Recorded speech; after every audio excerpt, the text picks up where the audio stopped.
Wenn sie schlussendlich im Knast hocken, werden sie auch hinter verschlossenen Türen brüllen. Weil dort wirst du gebrochen und verlierst alles, was du hast.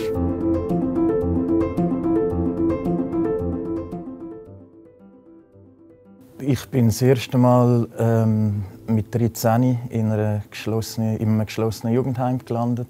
Nicht aufgrund von Delikt, sondern ich habe damals bei meinem Vater gewohnt, der keine Zeit hatte für mich und es hat auch kein Essen zu Hause gehabt. Ich bin halt nur draußen rumgehängt, mit Drogen in Kontakt gekommen. Und ab dann war es eigentlich wirklich ein Hin und ein Her. Also Gefängnis, Kurve, Heim. Mit 18 ist es besser geworden. Ich bin trotz allem, weil ich mir eigentlich sonst nichts zur Schulden geholt habe, von der Jugendanwaltschaft entlassen worden. Wenn ich mir schnellstmöglich einen Job besorge, und den habe ich dann auch gefunden und habe dann auch das erste Mal wirklich Geld verdient. Für meinen Weg ist in dem Moment vielleicht hat es sich gut angefühlt, aber es war weniger zukunftsorientiert, da ich plötzlich viel Geld verdient habe. Ich habe auch damals meine erste grosse Liebe gefunden, die auch aus schwierigen Verhältnissen kam und ich unbedingt wollte für sie und für mich schauen und bin dann auch relativ schnell von dieser Pflegefamilie ausgezogen in eine eigene Wohnung.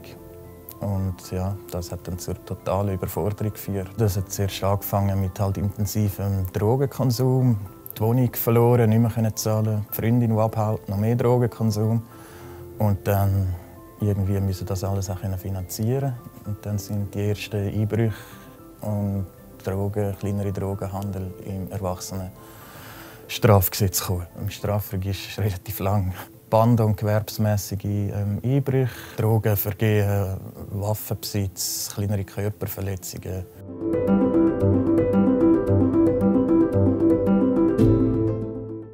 Also die JVP Schwyz war, glaube ich, das erste Gefängnis, das mir dann wirklich Eindruck gemacht hat. So viele Straftäter, gefährliche Straftäter, Langzeitstraftäter, Menschen, die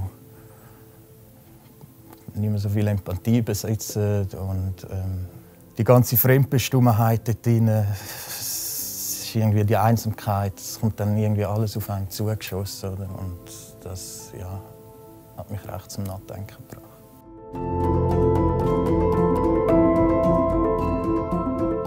Ich darf jungen Menschen Aufklärung bieten, was es wirklich heisst, kriminell zu sein und im Knast zu sitzen. Ich will ihnen halt aufzeigen, dass, egal wie krass und cool sie meinen, sie sind in dem Moment, wenn sie schlussendlich im Knast hocken, werden sie auch hinter verschlossenen Türen brüllen. Weil dort wirst du gebrochen und verlierst alles, was du hast. Es gibt mir auch zurück, dass ich so vielleicht der Gesellschaft etwas zurückgeben darf, durch mein Fehlverhalten, das ich damals begangen habe.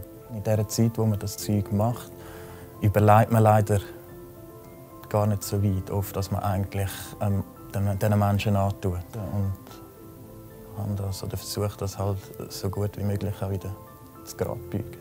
Also, was mich bis heute begleitet, sind psychische Probleme, panische Attacken, schlaflose Nächte, Träume, teilweise gar nicht schlafen, die ich bis heute noch habe, obwohl ich jetzt schon 2 Jahre aus dem Gefängnis bin. Und auch da muss man sich Hilfe holen. Wenn man sich die nicht holt, dann kann das schnell mal wieder in eine Abwärtsspirale gehen. Ich bin froh, dass ich mittlerweile Hilfe annehmen kann und mir die auch hole.